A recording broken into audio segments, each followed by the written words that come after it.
Bonjour, bonsoir, chères toutes, chers tous, vous qui êtes les bienvenus sur la chaîne de El Mancio Godson. Je suis toujours très heureux de vous retrouver sur ma chaîne, vous que dans l'invisible je connais, même si dans le visible, l'illusion fait qu'on croit qu'on ne se connaît pas. Les esprits se connaissent. Je vous dis que les bénédictions soient au tep à vous tous. Aujourd'hui, je vais aborder une thématique qui va certainement plaire à certaines personnes. D'ailleurs, toutes les thématiques ne plaisent pas à tout le monde. Chacun sait ce qu'il veut dans la vie et donc il va avoir les informations qui peuvent l'aider à évoluer. Pas toutes les informations, cela s'entend. Aujourd'hui, nous allons parler de comment maîtriser son éjaculation. Donc, vous comprenez qu'il s'agit effectivement de m'adresser aux hommes, pas forcément aux femmes, pas pour le moment, mais surtout aux hommes, puisque beaucoup de personnes m'ont appelé, interpellé, m'ont demandé de les aider à maîtriser leur éjaculation. Et donc, je vous invite à suivre ceci, si tant est que vous avez envie de maîtriser votre éjaculation. Avant de continuer, j'aimerais donc rappeler à ceux qui suivent Sepuram que dans leur formation, j'ai déjà donné le cours sur comment matérialiser un objectif grâce à l'énergie spirituelle de la Terre. Et que cette technique est formidable parce qu'elle consiste à faire déjà ce que la nature sait faire déjà. Et c'est très important. Et quand je parle de matérialiser, je parle vraiment de matérialiser. Et vous serez surpris par l'extraordinaire efficacité de cette méthode et surtout par sa simplicité. Je vous ai expliqué également dans ce cours-là sur Sepuram, vous qui êtes inscrit dans Sepuram, je vous ai expliqué un tant soit peu comment fonctionne le cas de la terre en relation avec le cas de la graine que vous semez. Je vous ai également expliqué ce que c'est qu'une graine. Une graine, quand on veut la semer, qu'est-ce qu'elle représente et qu'est-ce que vous allez semer lorsque vous voulez matérialiser un objectif. Puisque la terre est justement là pour nous aider à faire cette matérialisation-là. Quand je parle de la terre, je parle de son énergie spirituelle. Car la terre a une énergie spirituelle en tant qu'énergie principale, mais la terre a également, de par les combinatoires, une énergie lourde. C'est à travers les combinatoires que l'énergie spirituelle de la terre devient une énergie lourde. Et ça, c'est ce qu'on appelle la magie. Et cela existe partout. D'ailleurs, j'ai expliqué dans une vidéo sur cette chaîne que vous pouvez trouver, où j'ai parlé déjà, j'ai introduit le sujet pour montrer que tout ce qui existe possède un cas et que la Eka, c'est la façon de lier sympathiquement les cas pour les amener à produire un résultat dans un organisme unifié, ce que la nature sait faire déjà. C'est plus explicite lorsque vous suivez un cours de magie que j'ai appelé l'ABC de la magie et de la magie noire, parce que vous devez comprendre comment la magie fonctionne pour ne pas être possédé, attaqué par les gens qui ont la connaissance. De toute façon, que vous acceptiez de connaître ou de ne pas connaître, on s'en fout. Ne prenez pas ça mal, parce que, il n'y a pas d'excuse à l'ignorance. Vous ignorez que le feu rouge, quand on brûle ça, on vous arrête. Vous brûlez, on vous arrête. L'ignorance n'excuse pas la faute. L'univers n'excuse plus aujourd'hui l'ignorance, puisque nous sommes à l'ère de la connaissance, et donc l'ignorance ne peut plus être une excuse. Les informations sont libérées, sont données. C'est à vous de décider de ce que vous voulez. Et quand vous décidez de ce que vous voulez, votre esprit vous conduit vers là où vous devez aller. Mais si vous ne décidez pas de ce que vous voulez réellement de façon transcendante, votre esprit vous conduira à des endroits très bas et vous ne pourrez pas avoir les connaissances transformationnelles. Et ça, ce serait regrettable. Donc aujourd'hui, il n'y a plus aucune excuse pour l'ignorance. Personne ne dira « je ne connais pas ». Personne ne dira « on ne m'a pas dit ». Personne ne dira « ce n'est pas disponible ». Aujourd'hui, l'information est disponible, la connaissance est disponible partout. Si vous fermez les yeux, si vous jouez à l'autruche, tant pis pour vous, les réincarnations vous éduqueront et on s'en bat les couilles. Excusez l'expression, c'est pour faire rire un peu. Donc pour vous montrer que si vous allez à la connaissance, et laquelle? La connaissance qui vous rend autonome, qui vous autonomise, la connaissance qui vous permet de retrouver votre souveraineté spirituelle.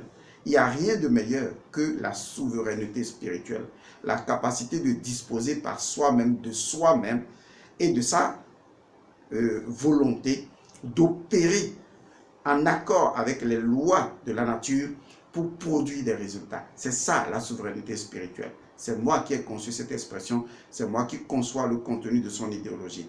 Et vous le connaîtrez encore et encore quand je vous le dirai au fur et à mesure. Alors, donc pour les gens qui sont dans Sepiram, je vous invite à aller suivre ce cours-là très important. Il s'agit donc d'un rituel très simple pour matérialiser n'importe quel objectif. Que vous ayez des problèmes de santé ou l'incapacité d'avoir des enfants ou des problèmes de boulot, où vous pouvez utiliser cette technique et elle vous marchera comme toutes les autres techniques, et utiliser celles qui vous conviennent le plus. Nous avons déjà passé près de 6 minutes bientôt à parler donc de ce sujet introductif. Mais pour le moment, je vais parler donc avant de revenir sur ce sujet de Sepiram et de comment matérialiser son objectif en utilisant l'énergie spirituelle de la Terre. Je vais d'abord parler du sujet qui nous intéresse ici. Le sujet qui nous intéresse, c'est comment maîtriser son éjaculation. Oui, comment maîtriser son éjaculation. Je vous dis déjà, tout de go, qu'on peut maîtriser son éjaculation. Je fais partie des personnes qui maîtrisent vraiment leur éjaculation. Et donc, il est important d'apprendre des personnes qui maîtrisent leur éjaculation, comment on peut maîtriser son éjaculation. Retenez que les techniques peuvent ne pas être les mêmes. Il y a des techniques qui sont très simples que j'ai dû appliquer, mais il y a des techniques qui sont difficiles pour d'autres personnes. Et donc, les techniques que je vais vous montrer pour pouvoir maîtriser votre éjaculation sont celles qui ont aidé beaucoup de personnes à maîtriser leur éjaculation et que je vais partager avec vous. Seulement, vous devez comprendre, pour mieux assimiler, vous devez comprendre. Et je vais vous expliquer de façon terre à terre pour que vous saisissiez le contenu de ce que je vais partager avec vous. Alors, vous les hommes, la question se pose, comment maîtriser son énergie éjaculatoire? Parce qu'après tout, c'est une énergie en fait.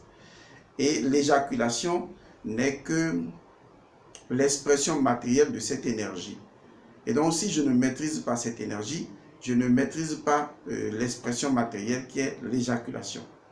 Encore que pour nous qui pratiquons l'art sacré du sexe, l'éjaculation n'est pas la finalité. J'ai coutume de dire à un ami que ce n'est pas la destination qui est importante, c'est le voyage. Avant de commencer, il faut que je rappelle ceci, j'allais oublier, cela m'est revenu instantanément. Sachez que tout le contenu de ce que je vais vous dire est vraiment plus explicite dans la formation que je donne.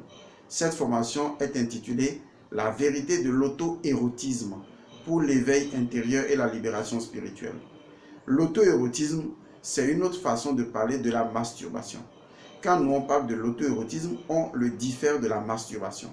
Parce que la masturbation, venant de son étymologie, signifie celui qui se souille.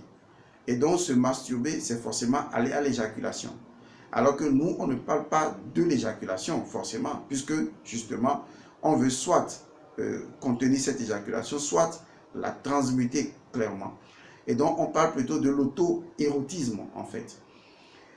L'éjaculation étant l'aboutissement final où l'éjaculation est présente. Mais ici, on préfère parler de l'auto-érotisme. Mais comprenez qu'on parle de ce que vous croyez savoir qu'est la masturbation, mais on préfère utiliser le mot auto-érotisme.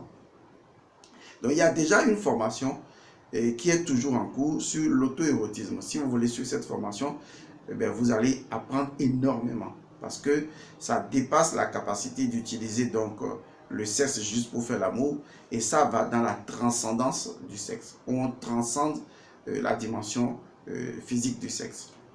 Alors revenons donc à notre sujet, comment maîtriser son éjaculation. La première chose à faire pour maîtriser son éjaculation, je dis bien la première chose, et à ce niveau, je vous dis vraiment la vérité.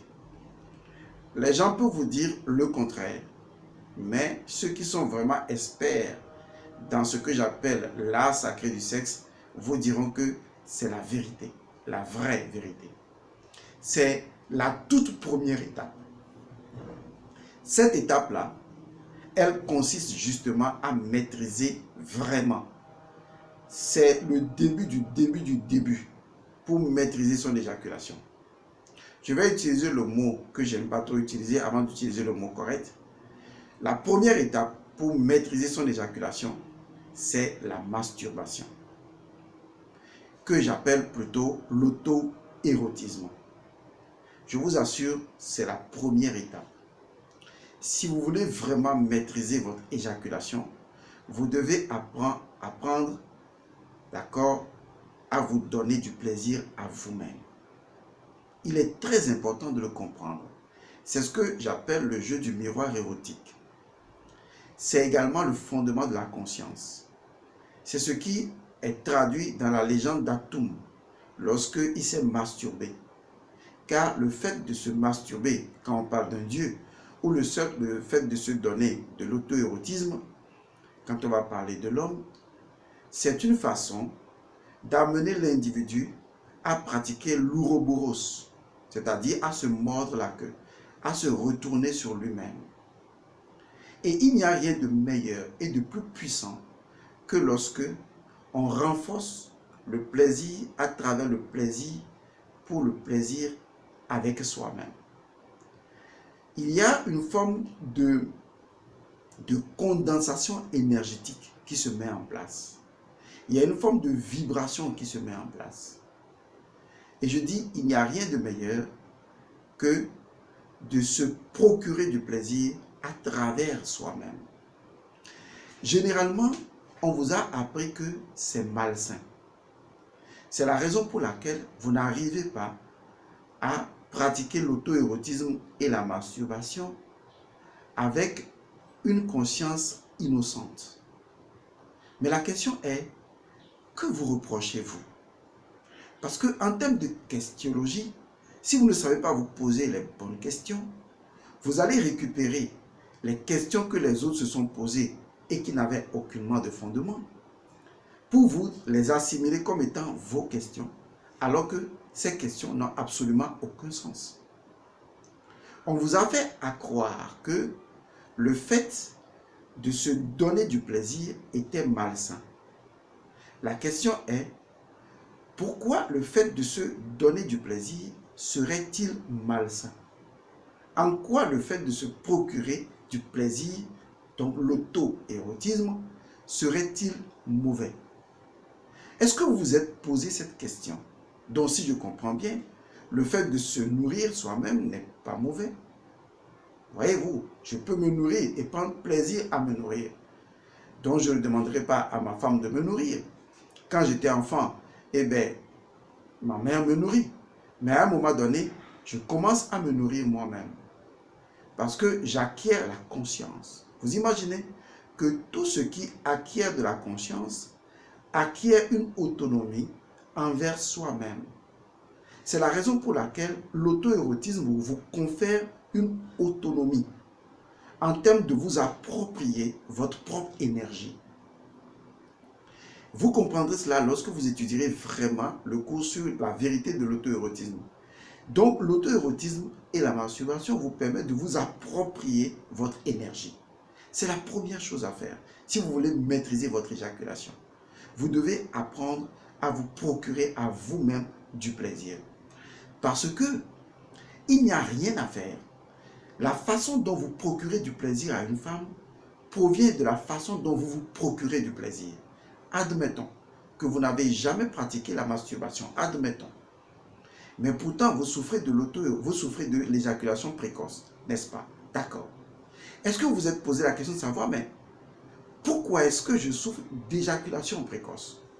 Alors que les gens disent souvent que c'est ceux qui pratiquent la masturbation qui souffrent d'éjaculation précoce. Je vais rectifier ça. Alors, posez-vous la question, mais pourquoi vous souffrez d'éjaculation précoce? C'est parce que, d'une manière ou d'une autre, vous pratiquez toujours la masturbation. La masturbation ne consiste pas seulement à se toucher dans le corps physique. La masturbation consiste justement à se faire également un film dans la tête. Vous laissez votre mental se masturber. Vous laissez votre émotion se masturber. Tout comme vous pouvez laisser votre corps se masturber. Et donc, il arrive que lorsque vous voyez une femme, vous laissez libre cours à votre mental qui se masturbe si rapidement que lorsque vous prenez la femme, eh bien, vous ne faites que ce que votre mental vous a déjà dicté. Retenez bien, on ne peut pas donner plus de plaisir aux autres de façon durable, au-delà du fait du temps, du rythme, du plaisir qu'on se donne à soi-même. Je vais le dire autrement. Vous ne pouvez pas espérer que les autres vous aiment ou vous respectent, si vous voulez, de façon élevée ou mieux que vous ne vous aidez et vous ne vous aimez, vous respectez vous-même. Il va sans dire que si les autres peuvent m'aimer, c'est parce que je m'aime. En réalité, les autres ne m'aiment qu'à travers le regard que je porte sur moi-même. Vous comprenez ça déjà? Donc si vous êtes une personne qui dit que les gens ne vous aiment pas, c'est parce que vous ne vous aimez pas. Si vous vous aimez vraiment, vous verrez que les gens vous aiment d'une manière ou d'une autre. C'est comme quand vous regardez un tableau que vous avez placé dans votre chambre. Tout le monde a l'impression que le tableau le regarde. Exactement. C'est ce qu'on appelle l'œil de Judas. C'est une façon de l'expliquer, ou l'œil de Caïn. C'est très important de savoir que nous disposons tous de l'œil de Caïn. C'est un œil qui dit tout simplement que nous regardons les choses à la juste proportion où nous nous regardons nous-mêmes. Et il y a cette masturbation qui est fondamentale à nous-mêmes. Par exemple, la réflexion est une masturbation, puisque la réflexion consiste à penser une pensée. C'est déjà de la masturbation. Et donc, à partir du moment où je visualise dans ma tête une fille et j'ai envie de, excusez le mot, de me la faire, ou un homme où j'ai envie de me l'offrir, eh bien, je suis déjà dans une masturbation. Et donc, il arrive que la masturbation au niveau mental soit si forte que lorsque je me retrouve physiquement avec la fille, je ne tiens pas le coup. Ou que la masturbation au niveau émotionnel, qui lui ne fait pas de film mais qui ressent instantanément la chose, fait que quand je pénètre la femme, eh bien, je libère rapidement parce que mes émotions n'ont pas été disciplinées dans leur masturbation, puisque d'une manière ou d'une autre, les émotions se masturbent dès que je ressens une présence féminine ou une présence masculine. Les émotions se masturbent. Donc quand les gens vous parlent de masturbation et de tout le reste, ils ne savent pas de quoi ils parlent. Il faut qu'ils remontent dans les principes. Mais je vous dis simplement que je n'aime pas trop utiliser le mot masturbation parce que cela conduit forcément à l'éjaculation. J'utilise le mot auto-érotisme que je préfère beaucoup plus largement parce que c'est plus transcendant à la masturbation. Et donc vous comprenez que vous le veuillez ou pas, ben vous vous masturbez d'une manière ou d'une autre. Et donc la question n'est pas de est-ce que vous masturbez puisqu'elle est déjà réglée. La question est comment vous maîtrisez votre masturbation, qu'elle soit mentale, qu'elle soit émotionnelle ou qu'elle soit physique, comment vous la maîtrisez. Tout le secret est là. C'est pourquoi la première étape pour maîtriser son éjaculation, c'est de maîtriser sa masturbation. La façon dont vous masturbez détermine la façon dont vous faites l'amour à une femme. Si vous pratiquez l'auto-érotisme avec une extrême conscience de votre corps, une conscience de ce que vous faites et du ressenti que vous avez, et que vous prenez le temps de vous donner du plaisir, pas 5 minutes, pas 10 minutes, je vais vous aider. Au moins 1 heure de temps pour vous procurer du plaisir sans éjaculer. Et au-delà d'1 heure de temps, pour vous procurer du plaisir sans éjaculer, peut-être 1h30 ou 2 heures de temps, vous allez commencer à habituer votre corps. Vous allez commencer à habituer votre cas, votre énergie, qui est la charpente de votre corps physique. Vous allez habituer vos émotions. Vous allez habituer votre mental à cette lenteur. Du coup, vous envoyez un message à votre mental et à votre cerveau. Vous envoyez un message à vos émotions et à votre âme. Vous envoyez un message à votre corps et à son énergie pour dire, lorsque moi je fais l'amour, eh bien, je retiens, je dure. Je ne libère pas vite. Parce que vous prenez le temps, à savoir en vous procurant du plaisir, vous prenez le temps de le faire lentement et de le faire avec conscience. Ça veut dire que vous ne ressentez aucune honte à le faire. Vous devez le faire avec innocence et avec liberté. et avec responsabilité. Et quand vous le faites avec lenteur, avec tout ce qu'il faut, je vous assure, vous allez habituer, parce que tout est question d'habitude. Vous allez créer une récurrence énergétique dans le corps qui va permettre justement au corps de surfer sur cette combinatoire-là et de dire, même quand vous serez avec une femme, eh bien le corps dira non, on ne libère pas vite. Parce que c'est ce que vous lui avez appris, vous lui avez donné comme habitude. Et donc, pratiquer l'auto-érotisme et la masturbation avec conscience, avec lenteur, avec attention, en ressentant exactement tout ce que vous faites, en ressentant tout ce que vous ressentez dans votre corps et en prenant le temps de le faire. Prenez le temps de 2 heures, d'1h30, mais n'allez jamais en dessous de 1 heure de temps. Il est très important de comprendre ça. C'est la première chose à faire lorsqu'on veut maîtriser son éjaculation. La deuxième chose à faire lorsqu'on veut maîtriser son éjaculation, eh bien, c'est ce qui définit l'énergie même de l'éjaculation. C'est la respiration. Très peu de gens connaissent ce qu'on appelle la respiration consciente. La respiration consciente se trouve dans ce livre. Excusez un instant. Voilà, la respiration consciente se trouve dans ce livre. Ça stade 1. J'y ai enseigné toute la technique de comment respirer consciemment. Et donc, vous devez apprendre, en dehors de l'auto-érotisme, vous devez apprendre justement à respirer consciemment. Et ça, c'est déjà dans le livre. Donc, vous pouvez lire le livre et le découvrir. La respiration consciente. Respirer consciemment. Pas seulement quand vous pratiquez l'auto-érotisme, mais surtout quand vous ne pratiquez pas, respirez consciemment. Et peut-être avant de commencer l'auto-érotisme, pratiquez cela pendant 10 minutes, la respiration consciente. Et maintenant, quand vous êtes en train de pratiquer l'auto-érotisme, eh bien, soyez conscient quand vous respirez. Ou lorsque, troisième étape, quand vous allez faire des pauses, vous allez commencer à respirer. Parce que la respiration a plusieurs fonctions. Et dans ce rôle précis, eh bien, c'est la fonction de diffusion énergétique. Ça veut dire que la respiration est une diffuseuse d'énergie. Et donc, au moment où vous centralisez, vous ressentez l'énergie au fond de vous, lorsque vous commencez à respirer consciemment pour prendre une pause ou même pendant l'auto-érotisme, eh bien, vous permettez, grâce à la respiration, de diffuser le flux énergétique de l'auto-érotisme dans toutes les cellules de votre corps. Et c'est pourquoi votre respiration, comme je l'ai dit dans la formation dont je vous ai parlé, qui est la vérité de l'auto-érotisme, la respiration est bas ventrale.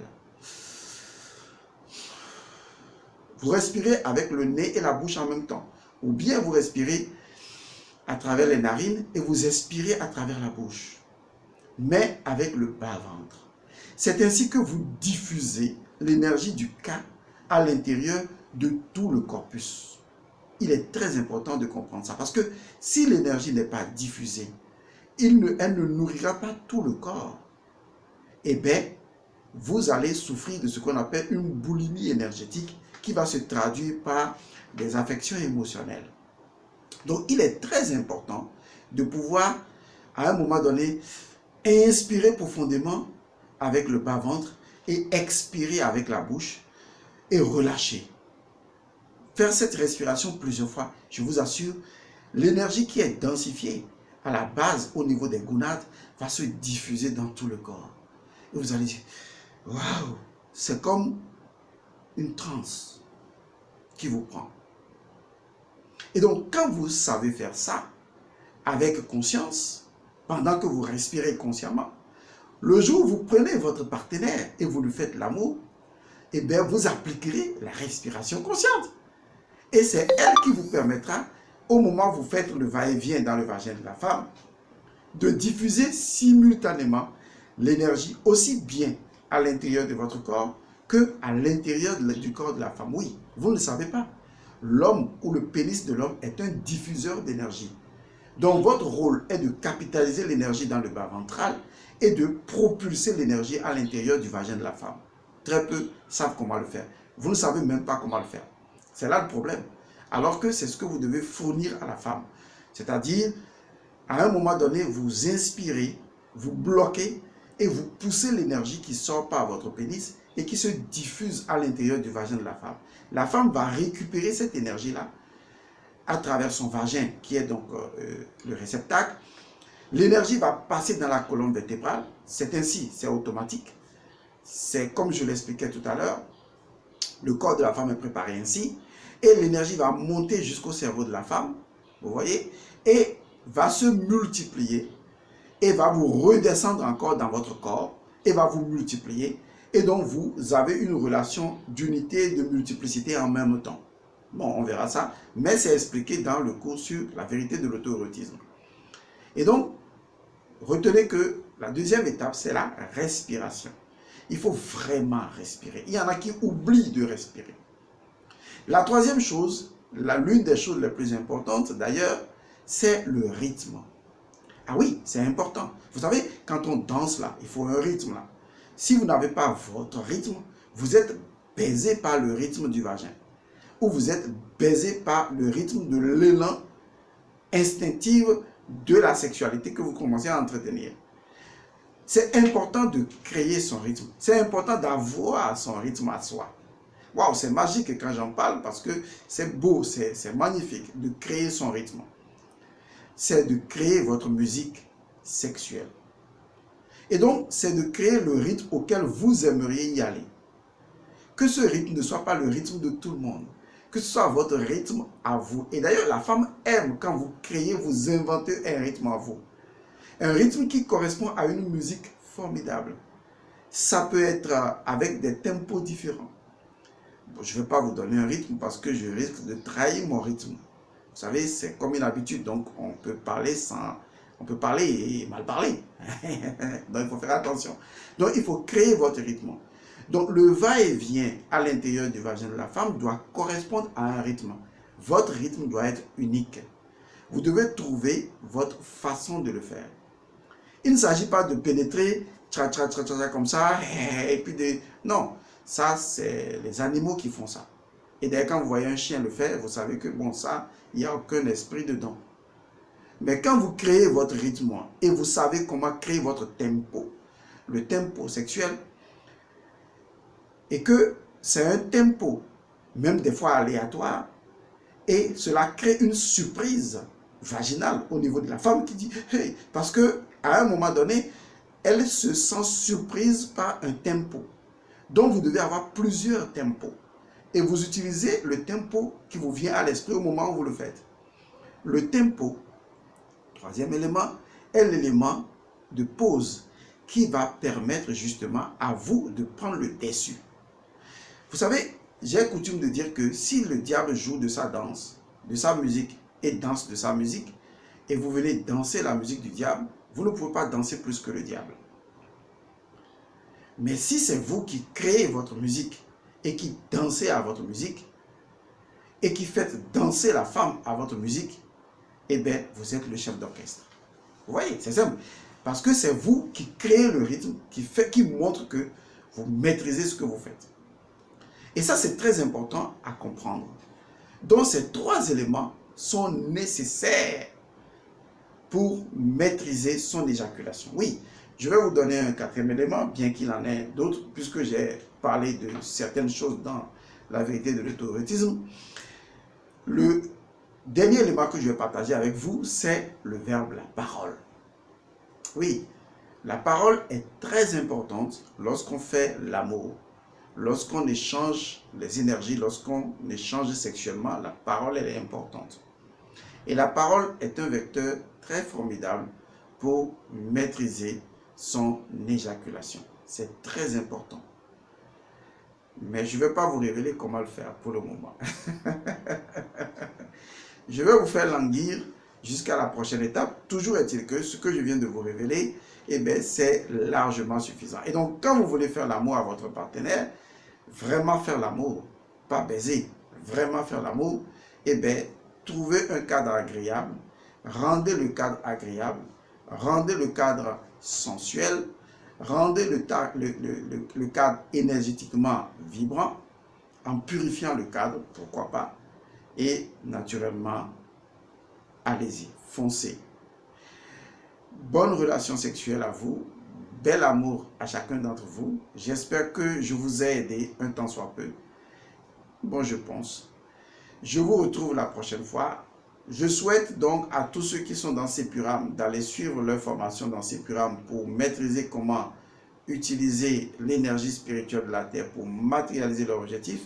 Je voudrais rappeler à tous ceux qui nous soutiennent également et ceux qui ne le font pas, de bien vouloir toujours nous soutenir parce que nous vous apportons certainement beaucoup, pourquoi pas, soutenez la chaîne, faites des donations à la chaîne, c'est une bonne chose. Cela nous permettra de continuer à partager des choses extraordinaires avec vous.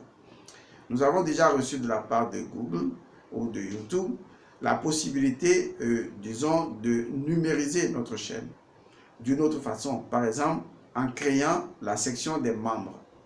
C'est quelque chose que nous n'aimerions pas faire tout de suite parce que si nous le faisons, il y a beaucoup de personnes qui pourraient ne plus voir certaines de nos vidéos.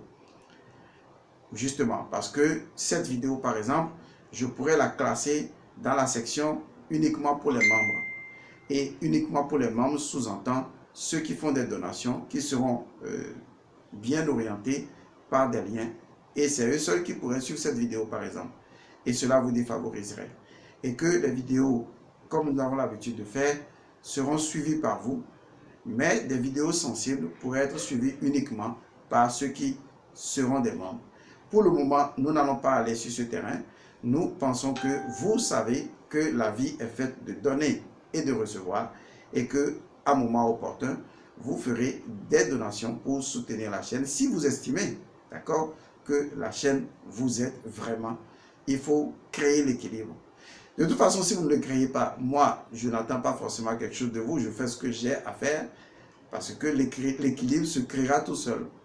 Moi, j'aurai mon équilibre, mais vous risquez d'être déséquilibré parce que vous avez toujours obtenu sans rien donner en retour. De toute façon, c'est à vous de décider. Moi, je ne vous montre que le chemin. Sachez que la gratuité n'est pas gratuite. Je vous remercie. Je vous retrouve la prochaine fois. Et paix et bénédiction à tout un chacun de vous. Paix et bénédiction à toutes les personnes. Rappelez-vous, oui, pour le livre, les gens qui veulent l'avoir avant le 13 du mois prochain, vous pouvez donc l'avoir avant le 13 juin. Vous pouvez l'avoir. Si vous payez à l'avance, vous payerez 10 000 francs pour obtenir les 429 pages de ce livre Sastas 1. Si vous payez avant sa sortie, vous l'aurez à 10 000 à sa sortie.